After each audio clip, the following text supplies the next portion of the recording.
नमस्ते मित्रों, कथा निधि चैनल पर आपका बहुत बहुत स्वागत है। हमारी आज की कहानी का नाम है मसाला। तो चलिए कहानी शुरू करते हैं। देवरानी खाने में मसाले तेज करके जेठानी को बदनाम करना चाहती थी, लेकिन जब सच सामने आया तो पूरा परिवार दंग रह गया। सुबह के 7 बजे थे। रसोई से घी में छौंक लगने की खुशबू पूरे घर में फैल रही थी। कढ़ाई में जीरे की छन छन और चाय की मीठी महक से शर्मा परिवार का हर सदस्य उठ चुका था। रसोई में बड़ी बहू संध्या बड़े मन से नाश्ता बना रही थी। उसके चेहरे पर हमेशा की तरह मुस्कान थी। उधर ड्राइंग रूम में बैठी शकुंतला देवी अपनी पड़ोसन से गर्व से कह रही थी, भगवान ऐसी बहू हर किसी को दे। सुबह सबसे पहले उठती है, पूरे घर का काम निपटाती है और कभी किसी से ऊंची आवाज में बात नहीं करती है। यह बात सुनकर बहू रीना का चेहरा उतर गया। उसने मन ही मन दांत भींच लिए। बस हर समय संध्या भाभी, क्या मुझ में कोई गुण है ही नहीं? उसके मन की ईर्ष्या धीरे धीरे उसी के मन में जहर बनती जा रही थी। नाश्ता तैयार हुआ। सबने जैसे ही पोहे खाए तो सभी तारीफ करने लगे। वाह भाभी, पोहे तो हमेशा बनते हैं, पर आपके हाथ में तो जादू है जैसे। रीना को हर शब्द तीर की तरह चुभ रहा था। उसने तय कर लिया, अब इस घर में कोई संध्या की तारीफ नहीं करेगा। अगले दिन दोपहर का खाना बन रहा था। संध्या ने अरहर की दाल, आलू मटर की सब्जी और गरम गरम फुलके बनाए। तभी शकुंतला देवी ने आवाज लगाई, बहू जरा ऊपर वाली अलमारी से पूजा की थाली उतार दो। जी मम्मी जी, अभी आई। संध्या रसोई से बाहर आई। यही मौका था। रीना चुपचाप अंदर आई। उसने चारों ओर देखा, फिर अपनी जेब से छोटा सा नमक का पाउच निकाला, दाल का ढक्कन हटाया और 2 चम्मच नमक उसमें डाल दिया। सब्जी में लाल मिर्च मिला दी। काम खत्म होते ही वह ऐसे बाहर निकल गई जैसे कुछ हुआ ही ना हो। दोपहर में पूरा परिवार खाने बैठा। पहला निवाला मुंह में डालते ही शकुंतला देवी का चेहरा बिगड़ गया। हे भगवान, दाल कितनी नमकीन बनी है।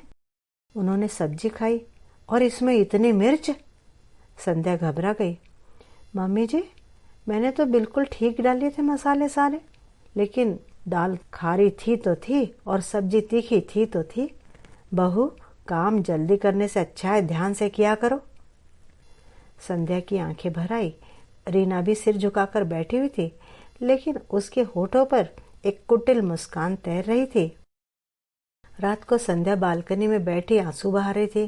पति अमित उसके पास आया। क्या हुआ? मुझे समझ में नहीं आता जी, मैं कितने ध्यान से काम करती हूँ, फिर भी हर बार गलती कैसे हो जाती है? अमित ने उसका हाथ पकड़ लिया। मुझे तुम पर भरोसा है संध्या, तुम जानबूझकर ऐसा नहीं कर सकती, लेकिन सबको लगता है कि मैं लापरवाह हूँ। कुछ दिनों बाद घर में सत्यनारायण भगवान की पूजा रखी गई थी। संध्या ने बड़े प्रेम से प्रसाद का हलवा बनाया। पूजा शुरू होने से पहले वह फूल लेने आंगन में चली आई। रीना फिर रसोई में पहुंची। उसने हलवे में भी थोड़ा नमक मिला दिया। पूजा समाप्त होने पर सबने प्रसाद लिया, लेकिन 1 चम्मच मुंह में डालते ही अरे, शकुंतला देवी चौंक गई। प्रसाद में भी नमक डाला है तूने? पूरा घर हैरान था और संध्या का चेहरा सफेद पड़ गया। वह रोते हुए बोली, मम्मी जी, भगवान के प्रसाद में मैं ऐसी गलती कभी नहीं कर सकती, लेकिन उस दिन भी सास ने उसी को दोष दिया। उस शाम पड़ोस की वर्मा आंटी मिलने आई। शकुंतला जी, आपकी बड़ी बहू तो बड़ी सुशील है। शकुंतला देवी ने फीकी मुस्कान दी। हाँ, स्वभाव तो अच्छा है, लेकिन खाना बनाने में पता नहीं क्यों बार बार गलती कर रही है। संध्या ने यह बात सुनी और उसका दिल टूट गया। उधर रीना अपने कमरे में आईने के सामने खड़ी होकर मुस्कुरा रही थी। अब देखती हूँ बच्चों को कितने दिन तक सबकी प्यारी बनी रहती हो। घर के 8 साल की नन्ही पीहू पानी लेने रसोई में गई। उसने देखा रीना चुपके से मसालों के डब्बे इधर उधर रख रही थी। पीहू ने मासूमियत से पूछा, चाची आप क्या कर रहे हो? रीना घबरा गई। उसने मुस्कुराकर कहा, अरे बेटा, मैं तो बस रसोई साफ कर रही हूँ। फिर उसने चॉकलेट निकाल कर पीहू के हाथ में रख दी। ये लो, जाओ खिलो, चॉकलेट खाओ। पीहू कुछ समझ नहीं पाई, लेकिन उसके मासूम मन में एक बात जरूर आई, अगर चाची कुछ गलत नहीं कर रही थी तो मुझे चॉकलेट लेकर तुरंत वहां से भगा क्यों दिया। अगली सुबह संध्या हमेशा की तरह सुबह उठी। उसने भगवान के सामने हाथ जोड़े और प्रार्थना की, हे भगवान, अगर मुझसे कोई गलती हो रही हो तो मुझे दिखा दीजिए, और अगर कोई मुझे बदनाम कर रहा है तो सच सबके सामने जरूर लाइए। उसकी आंखों में आंसू थे। उधर कमरे में बैठी रीना दरवाजे की झिरी से उसे दिख रहा था ये सब।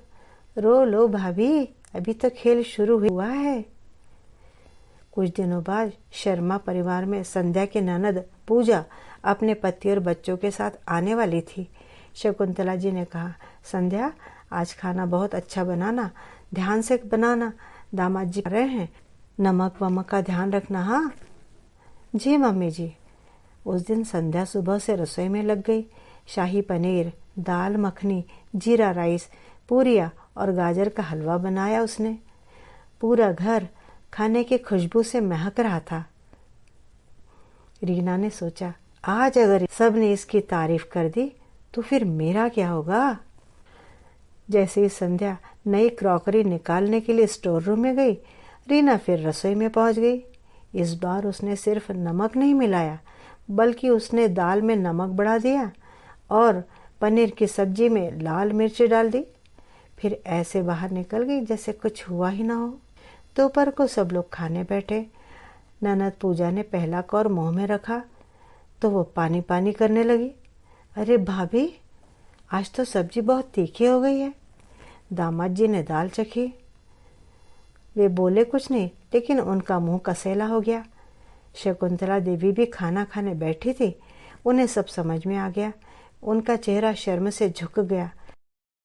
उन्होंने गुस्से में कहा, संध्या, अरे मैं तो तुम्हारी तारीफ करते नहीं थकती कि खाना अच्छा बनाती है, और तुम, अरे आखिर कब सीखोगी, हर बार यही गलती। रोज कुछ न कुछ, कहीं नमक ज्यादा तो कहीं मिर्च। संध्या की आंखों से आंसू बह निकले। वह कुछ कहना चाहती तो थी, लेकिन शब्द गले में ही अटक गए। रीना मन ही मन खुश हो रही थी। शाम को पड़ोस की वर्मा आंटी आई। पूछने लगी, कैसा रहा पूजा का दावतनामा। शकुंतला देवी ने लंबी सांस ली। क्या बताऊं बहन, हमारी बड़ी बहू का हाथ पता नहीं क्यों बिगड़ गया है। रात को कमरे में अमित आया। उसने देखा कि संध्या ने खाना खाया नहीं और आंखों में आंसू लिए बैठी हुई है। संध्या, मुझे भूख नहीं है, इतनी छोटी सी बात पर। संध्या ने आंसू पोंछते हुए कहा, अमित, ये छोटी सी बात नहीं है। हर बार मेरी इज्जत सबके सामने मिट्टी में मिल रही है। मुझे तो खुद समझ में नहीं आता कि मेरे हाथ का खाना अचानक ऐसा बिगड़ने कैसे लगा है। अमित कुछ देर चुप रहा, फिर बोला, मुझे भी अब लगने लगा है कि दाल में कुछ काला जरूर है। काला नहीं, नमक, कहकर वह हंसने लगा। संध्या के चेहरे पे भी हल्की सी मुस्कान आ गई। उसी समय पीहू दौड़ती हुई कमरे में आई। पापा, मैं आपको एक बात बताऊं। हाँ बताओ, पीहू ने धीरे से कहा। पापा, उस दिन जब पूजा वाला हलवा बना था ना, तब चाची रसोई में गई थी। उन्होंने डिब्बे भी बदले थे और फिर मुझे चॉकलेट देकर कहा था कि बाहर जाओ खेलो। मुझे वहां रुकने नहीं दिया था। अमित चौंक गया। कौन से चाची? रीना चाची। संध्या और अमित ने एक दूसरे की तरफ अर्थपूर्ण नजरों से देखा। अब पहली बार शक यकीन में बदलने लगा था, लेकिन बिना सबूत किसी पर आरोप लगाना भी ठीक नहीं था। संध्या, अभी हम किसी से कुछ नहीं कहेंगे, अपने सामने देखेंगे, परखेंगे। संध्या ने सिर हिला दिया। अगले दिन संध्या ने जानबूझकर रसोई के मसालों के डब्बों पर बहुत छोटे छोटे रंगीन बिंदु बना दिए। लाल बिंदु नमक पर, नीला बिंदु मिर्च पर, हरा बिंदु हल्दी पर, ताकि अगर कोई डिब्बे बदले तो तुरंत पता चल जाए। उसे लगा कि अब शायद सच्चाई सामने आ ही जाएगी, लेकिन रीना भी कम चालाक नहीं थी। उसने डब्बे नहीं बदले, बल्कि अपनी जेब से अलग नमक का छोटा पाउच निकालकर अपना काम कर दिया। संध्या की योजना बेकार हो गई। रीना मुस्कुराते हुए सोच रही थी, भाभी, मुझे पकड़ना इतना आसान नहीं है। शाम को संध्या ने दाल बनाई। जैसे ही वह रोटियां सेकने लगी, रीना ने फिर मौका देखकर दाल में नमक डाल दिया। लेकिन इस बार रसोई के दरवाजे पर खड़ी पीहू ने सब कुछ अपनी आंखों से देख लिया। रीना ने उसे देख लिया तो पीहू डर गई। रीना ने आवाज लगाई, पीहू, लेकिन पीहू तेजी से भागने लगी। रीना उसके पास पहुंची। अगर तुमने किसी को कुछ बताया ना तो मैं तुम्हारी सारी चॉकलेट फेंक दूंगी और तुम्हें मेरे कमरे में आने भी नहीं दूंगी टॉयज खेलने। सुनकर पीहू सहम गई। वह चुपचाप अपने कमरे में चली गई, लेकिन उसकी आंखों में डर साफ दिखाई दे रहा था। रात को अमित ने देखा कि पीहू एकदम चुप है। क्या हुआ मेरी गुड़िया? पीहू को रोना आ गया। पापा, मैंने आज रीना चाची को दाल में नमक मिलाते देखा था। अमित के चेहरे का रंग बदल गया। अब उसे समझ में आ गया था कि यह सब रीना का काम है, लेकिन चाहता था कि पूरा परिवार अपनी आंखों से सच देखे। अब रीना रंगे हाथ पकड़ी जाएगी और इस बार उसके पास बचने का कोई रास्ता नहीं होगा। उधर कमरे में बैठी रीना को जरा भी अंदाजा नहीं था कि उसके लिए जाल बिछ चुका है। ऐसा जाल जिससे निकलना अब नामुमकिन था। अगली सुबह अमित ने ऑफिस जाने का नाटक किया। उसने अपना बैग उठाया, सबको नमस्ते की और घर से बाहर निकल गया। रीना ने राहत की सांस ली। अब आराम से मैं अपना काम कर सकूंगी। लेकिन उसे क्या पता था कि अमित बाहर गया नहीं था। वो तो पीछे वाले दरवाजे से घर के अंदर वापस आ चुका था। ऊपर वाले स्टोर रूम की खिड़की से रसोई साफ दिखाई देती थी। उधर संध्या ने भी अपनी योजना के अनुसार दाल, आलू गोभी की सब्जी और रायता तैयार कर लिया। जानबूझकर उसने जोर से कहा, मम्मी जी, मैं जरा छत पर कपड़े डाल कर आ रही हूँ, 5 मिनट में आती हूँ। उसने ये बात इसलिए जोर से कही ताकि रीना तक भी आवाज पहुंच जाए। रीना ने सोचा, वाह, यही तो मौका है। जैसे संध्या सीढ़ियां चढ़ी, रीना रसोई में। उसने पहले दरवाजे की ओर देखा, फिर खिड़की की ओर। जब उसे कोई दिखाई नहीं दिया तो उसने अपने दुपट्टे के पल्लों में छिपाई हुई नमक की पुड़िया निकाली, दाल का ढक्कन उठाया और नमक डालने लगी। उसी समय पीछे से एक तेज आवाज गूंजी, बस, बहुत हो गया रीना। रीना के हाथ से नमक की पुड़िया नीचे गिर पड़ी। वह घबराकर पीछे मुड़ी। सामने ही अमित और संध्या दोनों खड़े थे। रीना के चेहरे का रंग उड़ गया। अमित ने जमीन से नमक की पुड़िया उठाई। अब क्या कहोगी? रीना हकलाने लगी। भैया, मैं तो। संध्या की आंखों में आंसू थे। रीना, मैंने तुम्हारा क्या बिगाड़ा था? तुमने मुझे हर दिन सबके सामने अपमानित किया। मैं तो तुम्हें अपनी छोटी बहन की तरह चाहती हूँ, सम्मान भी देती हूँ। फिर?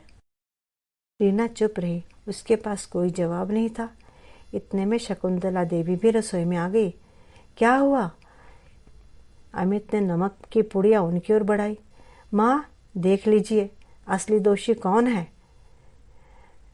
वे हैरानी से रीना की ओर देखने लगी। रीना, ये सब क्या है? रीना एक पल के लिए चुप रही, फिर अचानक जोर जोर से रोने लगी। मम्मी जी, मैं निर्दोष हूँ, मैंने कुछ नहीं किया। ये दोनों मुझे यूं ही फंसा रहे हैं। सब चौंक गए। संध्या अवाक रह गई। क्या? भाभी मुझसे जलती है, रीना ने कहा। इन्होंने ही मुझे यहाँ बुलाया था, फिर भैया को छिपाकर खड़ा कर दिया। मुझे बदनाम करने की साजिश करी है इन दोनों ने। शकुंतला देवी असमंजस में पड़ गई। उन्हें समझ में नहीं आ रहा था कि किसकी बात सच है। तभी दरवाजे पर एक धीमी आवाज आई, दादी। सबने मुड़कर देखा। वहां पीहू खड़ी थी। उसके हाथ पांव कांप रहे थे। वह दौड़कर आकर दादी से लिपट गई और बोली, दादी, झूठ माँ और पापा नहीं बोल रहे हैं। रीना घबरा गई। पीहू, उसने आंखें तरेरी, लेकिन पीहू इस बार दादी के गोद में थी, दादी के शरण में थी। वो डरने वाली नहीं थी। उसने रोते हुए कहा, मैंने तो कई बार रीना चाची को दाल में नमक डालते देखा है, लेकिन उन्होंने मुझे चॉकलेट देकर हमेशा ही डरा दिया था। उसकी बात सुनकर पूरा घर सन्न रह गया। शकुंतला देवी ने गुस्से में पूछा, रीना, ये सब मैं क्या सुन रही हूँ? क्या ये सब सच है? रीना की आंखें झुक गई, लेकिन तभी अमित मुस्कुराया। माँ, अभी एक सबूत और बाकी है जिसे ये नकार नहीं सकेगी। उसने अपनी जेब से मोबाइल निकाला। सिर्फ पीहू की बात पर आप यकीन न करें, ये देखिए। मोबाइल में वीडियो चलने लगा। वीडियो में साफ दिखाई दे रहा था, रीना चुपके से रसोई में आई, दुपट्टे से नमक की पुड़िया निकाली, दाल में नमक मिलाई। शकुंतला देवी के हाथ कांपने लगे। इस तरह की साजिश उनके घर में? मोबाइल उनके हाथ से लगभग छूट ही गया। रीना अब कुछ भी बोलने की स्थिति में नहीं थी। उसकी आंखों से आंसू बहने लगे। वह संध्या के पास आकर खड़ी हो गई और उनका हाथ हाथ में लेकर बोली, भाभी प्लीज़ मुझे माफ़ कर दीजिए। लेकिन संध्या कुछ नहीं बोली। उसने सिर्फ एक गहरी सांस ली। उसे याद आने लगा हर वह दिन जब उसे बिना गलती के डांट पड़ी थी, जब भगवान के प्रसाद तक में उस पर आरोप लगा था, जब रिश्तेदारों के सामने उसे शर्मिंदा होना पड़ा था। शकुंतला देवी की आंखों में भी आंसू आ गए। उन्होंने कांपती आवाज में कहा, संध्या बेटी, हमने बिना सच जाने तुम्हें कितना कुछ सुना दिया, हमें माफ कर दो। संध्या ने धीरे से उनके पास आकर उनके हाथ अपने हाथ में ले लिए। मम्मी जी, आपकी डांट से मुझे उतना दुख नहीं हुआ जितना इस बात से कि आपने मुझ पर विश्वास ही नहीं किया। शकुंतला देवी चुपचाप संध्या का सिर सहलाती रहे। उधर रीना रो रो कर एक ही बात कह रही थी, मुझसे बहुत बड़ी गलती हो गई, आप सब लोग मुझे माफ कर दो। लेकिन क्या सिर्फ माफ कर दो कह देने से ही इतनी बड़ी साजिश की भरपाई हो सकती थी? यही फैसला अब पूरे परिवार को करना था। शकुंतला देवी ने गुस्से में कहा, रीना, तुम्हें तो खुश होना चाहिए था कि संध्या की वजह से तुम्हें रसोई में कुछ भी काम नहीं करना पड़ता। वह सारा काम संभाल लेती है और तुम उसी को बदनाम करने में लग गई। अब इस महीने में पूरा महीना संध्या आराम करेगी और तुम खाना बनाओगी। रीना के सामने दूसरा कोई चारा भी नहीं था कि वह अपनी सास का कहना न माने, लेकिन उसे भरोसा था कि संध्या भाभी जरूर उसकी मदद कर देंगी, क्योंकि संध्या भाभी को मालूम था कि रीना रसोई का काम करने में बड़ी कच्ची है। मित्रों, यहाँ हमारी पारिवारिक कहानी समाप्त हुई। आप बताइए कि आपको कहानी कैसी लगी। कहानी अच्छी लगी हो तो एक लाइक कीजिए। ये बताइए कि क्या शकुंतला जी ने सही किया? रीना तो गलत थी ही सही, लेकिन शकुंतला जी ने सही किया रीना को सजा के तौर पर महीने भर खाना बनाने के लिए कहकर? अपनी राय कमेंट बॉक्स में ज़रूर लिखिए। चैनल पर नए हैं तो चैनल को सब्सक्राइब कर लीजिए। कहानी सुनने के लिए धन्यवाद। आपका दिन शुभ हो।